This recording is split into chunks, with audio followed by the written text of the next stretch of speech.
आज 21મી જૂનના રોજ સમગ્ર વિશ્વમાં વિશ્વ યોગ દિવસ મનાવવામાં આવી રહ્યો છે ત્યારે વડોદરાના આટલાદરા સ્થિત બીએપીએસ સ્વામિનારાયણ મંદિર ખાતે એક વિશેષ અને ભવ્ય કાર્યક્રમનું આયોજન કરવામાં આવ્યું। આ ખાસ પ્રસંગે મંદિરના ભવ્ય પરિસરમાં 100થી વધુ નાના બાળકો અને પૂજનીય સંતોએ એક સાથે જોડાઈને ભારે ઉત્સાહભેર વિવિધ યોગાસનો કર્યા। પદ્ધતિસર યોગ કરી રહેલા સંતો અને બાળકોના દ્રશ્યો મંદિરની પૃષ્ઠભૂમિમાં અત્યંત નયનરમ્ય અને પ્રેરણાદાયી લાગતા હતા। માત્ર અટલાદરા મંદિર જ નહીં પરંતુ વડોદરા જિલ્લાનો મુખ્ય સરકારી કાર્યક્રમ પણ આજે અટલાદરા સ્થિત યજ્ઞ પુરુષ સભાગૃહના સભામંડપમાં મોટા પાયે યોજાયો, જેમાં મોટી સંખ્યામાં નગરજનો ઉત્સાહપૂર્વક જોડાયા હતા। ભારતીય સંસ્કૃતિમાં મહર્ષિ પતંજલિએ યોગ સૂત્ર ગ્રંથ દ્વારા અષ્ટાંગ યોગ યમ, નિયમ, આસન, પ્રાણાયામ, પ્રત્યાહાર, ધારણા, ધ્યાન અને સમાધિ આપ્યો છે। ભગવાન સ્વામિનારાયણ પોતે સમાધિની અંતિમ કક્ષા સુધી સિદ્ધ હતા અને માત્ર સંકલ્પથી અન્યને સમાધિ કરાવતા।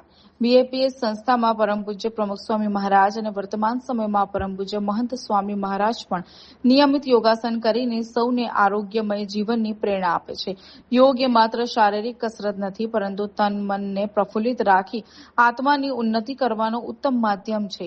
આજે દેશ વિદેશમાં આવેલા બીએપીએસના 1500થી વધુ સેન્ટર્સ પર યોગ દિવસ ઉજવાઈ રહ્યો છે। હાલ સારંગપુર ખાતે બિરાજમાન પરમ પૂજ્ય મહંત સ્વામી મહારાજની દિવ્ય ઉપસ્થિતિમાં પણ ભવ્ય કાર્યક્રમ યોજાયો હતો।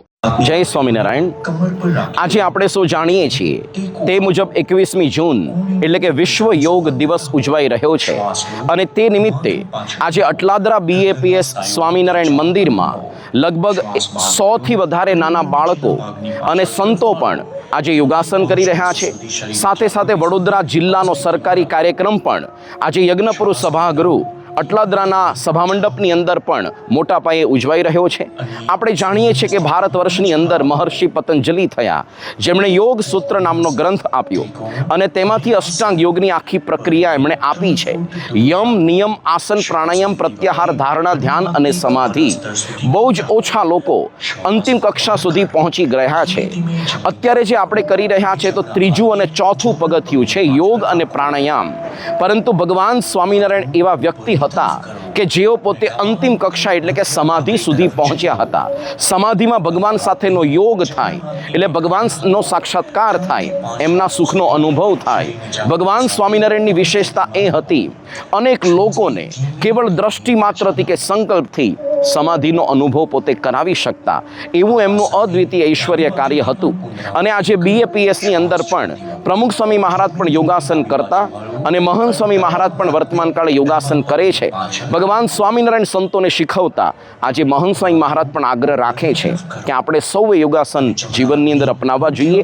ન કેવળ આ અટલાદરા મંદિરમાં પણ આજે બીએપીએસના 1500થી વધારે સેન્ટર્સમાં આવી જ રીતે યોગાસનનો કાર્યક્રમ યોજાશે કે યોજાઈ રહ્યો છે। મહંત સ્વામી મહારાજ હાલ સારંગપુરમાં છે, તેમની ઉપસ્થિતિમાં પણ યોગાસનનો કાર્યક્રમ થયો છે। આ યોગાસન ખરેખર જીવનની અંદર અપનાવવા જેવા છે, કારણ કે આપણા તન અને મનને પ્રફુલ્લિત કરે, નિરામય રાખે અને આત્માની ઉન્નતિ કરે, ભગવાનનો અનુભવ આપણને કરાવે। આપણે પણ નિરામય સ્વાસ્થ્ય માટે યોગાસનને અનુસરીએ એવી આપ સૌને વિનંતી છે।